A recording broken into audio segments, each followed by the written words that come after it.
తాకట్లో ఉన్న మీ బంగారాన్ని విడిపించి ఆ రోజు ఆన్లైన్ రేటుకి కొంటాం. Sharma gold company.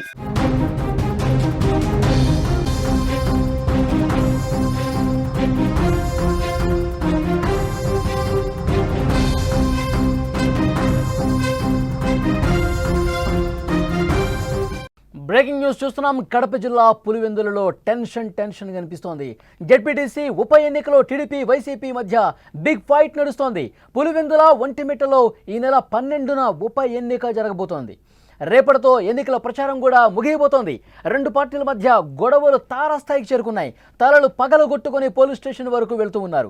పులివెందులకు Jagan రావాలంటూ YCP నేతలు కోరుతా ఉన్నారు. సార్వత్రిక ఎన్నికల తర్వాత జిల్లాలో జరుగుతున్న పులివెందుల ఒంటిమిట్ట జెడ్పీటీసీ ఉప ఎన్నిక అసెంబ్లీ ఎన్నికలను తలపించే విధంగా ఉన్నాయి. రెండు చోట్ల కూడా టీడీపీ వైసీపీ నువ్వా నేనా అన్న స్థాయిలో పోటీ పడుతున్న పరిస్థితుంది. ఈ రెండు సిట్టింగ్ స్థానాలు గతంలో వైసీపీవే.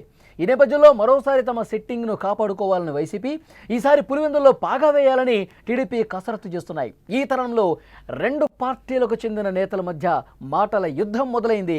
ఇప్పటికే ఒకళ్ళతో ఒకళ్ళు గొడవపడి తలలు పగలగొట్టుకుని ఆసుపత్రికి వెళ్ళినటువంటి పరిస్థితుంది. ఈ నేపథ్యంలో పులివెందులకు జగన్ రావాలి అంటూ వైసీపీ నేతలు కోరుతున్నారు. జగన్ పులివెందులకు వస్తే ఉద్రిక్త వాతావరణం నెలకొనే అవకాశం ఉంది. పులివెందులలో మంత్రి సవిత, ఎమ్మెల్యే ఆదినారాయణ రెడ్డి, మాధవి, జిల్లా అధ్యక్షుడు are Srinivasa Reddy, MLC Ram Gopal Reddy, YCP నుంచి ఎంపీ అవినాష్ రెడ్డి, గోరంట్ల మాధవ్, ఇక ఒంటిమిట్టలో మంత్రులు ఫరూక్, బీసీ జనార్దన్ రెడ్డిలు, టీడీపీ నేతలందరూ కూడా ప్రచారం నిర్వహిస్తున్న పరిస్థితుంది. పోటాపోటీగా ప్రచారం చేస్తూ ఉన్నారు. ఎలాగైనా సరే ఈ ఉప ఎన్నికలో గెలిచి తీరాలన్న పట్టుదల రెండు పార్టీల్లో స్పష్టంగా కనిపిస్తుంది. అందుకే కొన్ని చోట్ల ఉద్రిక్త పరిస్థితులు కనిపిస్తున్నాయి. కొన్ని చోట్ల దాడులు చేసిన కొన్ని వరకు పరిస్థితి వెళ్ళినటువంటి సిచ్యువేషన్ ఉంది. ఇక అవినాష్ రెడ్డి కూడా మాట్లాడారు. మొత్తం కూడా ఎన్నికల కమిషన్ తెలుగుదేశం పార్టీ ప్రభావానికి లోనైపోయి ఊళ్ళను కూడా పోలింగ్ని మార్చేసే పరిస్థితుంది. ఒక ఊళ్ళో ఓటేయాల్సిన వాళ్ళు ఇంకొక ఊరికి కూడా కేటాయిస్తూ ఉన్నారు. ఇది పూర్తిగా తెలుగుదేశం ఆడుతున్నటువంటి ఒక డ్రామాగా ఆయన చెప్తున్నటువంటి పరిస్థితి. దానికి కౌంటర్ కూడా ఇస్తూ ఉన్నారు బీటెక్ రవి లాంటి వాళ్ళు. ముందుగా అవినాష్ రెడ్డి ఏమన్నారో ఇప్పుడు ఒకసారి విందాం. ఇప్పటికే ఇష్టం వచ్చినట్లు తప్పుడు కేసులు పెడతా ఉన్నారు మా కార్యకర్తల మీద. ఇవన్నీ సరిపోనట్లు ఒక పోలింగ్ బూత్ లో వేయాల్సిన ఓటర్స్ అందరినీ మరో పోలింగ్ బూత్ కి షిఫ్ట్ చేసేసినారు. పోలింగ్ బూతులు షిఫ్ట్ చేయకుండా ఓటర్లను షిఫ్ట్ చేసినారు. ఇవాళ మధ్యాహ్నం ఈ ఇష్యూ మా నోటీస్కి వచ్చిన వెంటనే, ఈ డిస్క్రిపెన్సీ మా నోటీస్కి వచ్చిన వెంటనే ఎన్నికల కమిషన్ దృష్టికి, మరి కలెక్టర్ గారి దృష్టికి తీసుకెళ్లాము. ఈమెయిల్ చేయడం జరిగింది. అదేవిధంగా ఇప్పుడు మా నాయకులు కూడా కలుస్తూ ఉన్నారు. అదేవిధంగా స్టేట్ ఎలక్షన్ కమిషన్ దృష్టికి కూడా ఈ సమస్యను తీసుకెళ్ళడం జరిగింది. ఎట్టి పరిస్థితుల్లో దీన్ని రెక్టిఫై చేయండి, తెలుగుదేశం పార్టీ కుట్రల నుంచి, తెలుగుదేశం పార్టీ ఇన్ఫ్లుయెన్స్ నుంచి బయటకు రమ్మని చెప్పి కూడా ఎన్నికల కమిషన్ ను రిక్వెస్ట్ చేస్తా ఉన్నాం. ఇప్పటికే చాలా రిప్రజెంటేషన్స్ పంపించాము ఎన్నికల కమిషన్ కు ఫ్రీ అండ్ ఫెయిర్ పోలింగ్ కోసము.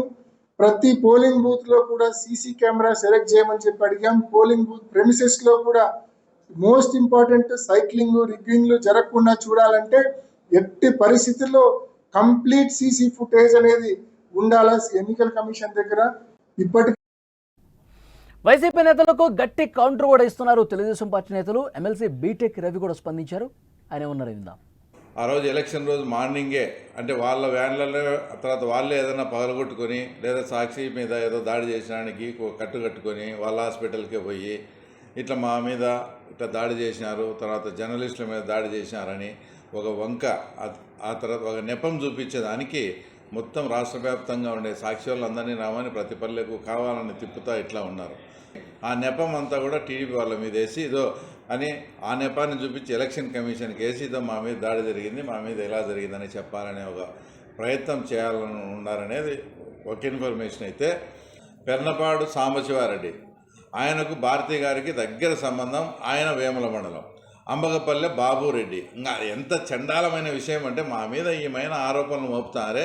అంబగపల్లె బాబురెడ్డి అనే అతని అఫీషియల్గా లింగాల మండలానికి మండల కన్వీనర్, అతను అఫీషియల్గా వాళ్ళు డిక్లేర్ చేసిన అతన్ని ఇండిపెండెంట్గా వేశారు.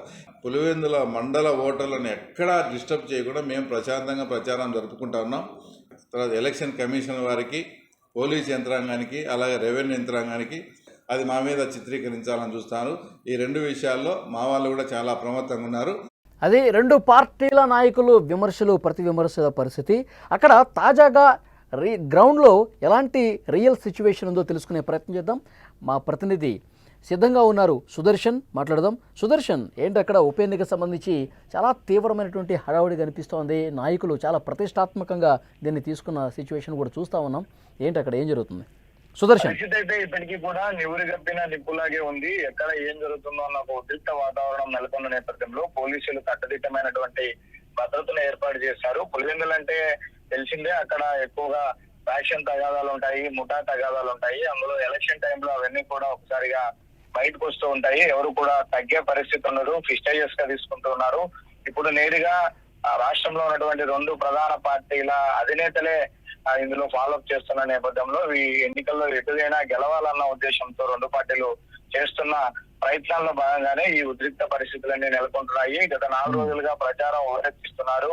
ఒకరిపైన ఒకరు తీవ్ర విమర్శలు చేసుకుంటూ ఉన్నారు. అయితే వైసీపీ మొదటి నుంచి ఆరోపిస్తుంది టీడీపీ ఈ ఎన్నికల్లో పూర్తిగా అధికార దుర్వినియోగానికి పాల్పడుతుంది, పోలీసులు వన్ సైడ్ గా చేస్తున్నారని. తాజాగా నిన్న వచ్చినటువంటి ఎలక్షన్ లిస్టు పోలింగ్ బూతుల కేటాయింపులో కూడా ఒక ఊరి ఓటర్లను మరో ఊర్లో ఉన్నటువంటి పోలింగ్ బూత్ లో చేర్చారు. వాళ్ళు 4-5 కిలోమీటర్లు వెళ్లి పోలింగ్ బూత్ లో ఓటేయాల్సిన పరిస్థితి ఉంది. గతంలో ఎప్పుడు ఇట్లా లేదు. ఏ ఊరు వాళ్ళు ఆ ఊర్లోనే ఓట్లు వేసుకునే సౌకర్యం ఉండేది. ఇది కావాలని అధికారుల మీద ఒత్తిడి తెచ్చి టీడీపీ వాళ్ళు చేసినటువంటి కుట్ర అని వైసీపీ ఆరోపిస్తుంది. మరోవైపు టీడీపీ వాళ్ళు మాత్రం ఎలక్షన్ కమిషన్ అలాగే అధికారులు పోలీసులకు ఒకటే చెప్తున్నాం, ఫ్రీ అండ్ ఫెయిర్ ఎలక్షన్ జరపండి, మాకు ఎలాంటి అభ్యంతరం లేదు, కానీ మేమేదో దాడులు చేస్తున్నామని, మేమేదో పోలీసుల మీద ఒత్తిడి తెస్తున్నామంటూ మా పైన తప్పుడు ప్రచారం చేసే ప్రయత్నం వైసీపీ చేస్తుందంటూ కూడా వాళ్ళు ఆరోపిస్తూ ఉన్నారు. అయితే ఇప్పటికే గత 2 రోజులుగా తీవ్ర గొడవలు జరిగాయి. ఒకరిపై ఒకరు దాడులు చేసుకున్న నేపథ్యంలో